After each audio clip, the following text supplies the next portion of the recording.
So we need to look at cryptocurrencies as a whole and how they work because for the first time in history, we actually have decentralized financial networks that aren't controlled by institutions such as banks or governments, right? And so it also allows individual users to create value. And we need to define what value is because money is just a medium of exchange that derives its value from a society. You can technically use anything as money. You can use clamshells, you can use stones, you can use sticks. We use paper notes, we use gold, which is just the metal. So there's been all kinds of different forms of money throughout the centuries. But this is the very first time that we have money on these decentralized blockchain networks, right?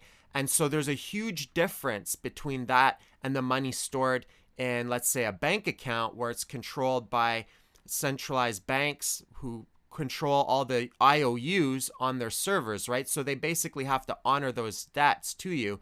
And if something happens where the bank fails, so on and so forth, then you won't be able to access your money. Also, there's very strict controls over that. Whereas with blockchain technology and cryptocurrencies, you can actually control your own private keys and be able to access that money at any point.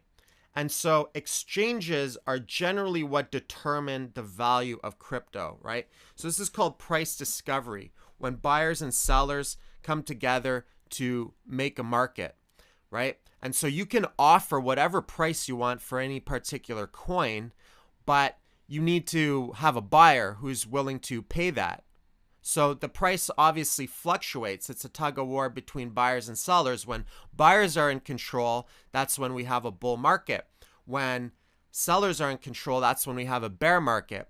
When buyers get a little bit too over exuberant, when things get a little too exaggerated, generally that's when we hit a reversal, and then we'll go into the bear market because things naturally try to find a point of equilibrium in the markets. And so generally speaking, the more liquidity a market has, as in the more trading volume a market has, and the more exchanges that a particular market is listed on, the greater its value is, because it means there's actually more market participants who are interested in using this particular coin. When you see some coins that are extremely illiquid, very low trading volume, they may not be listed on a lot of exchanges, maybe only just one or two, then those are considered very, very high risk. Yes, because of the low volume and their low cap, someone could come in and push the price up and 5x the price. But for the most part, they're very risky. So you really have to manage risk and position size based on the liquidity of the markets.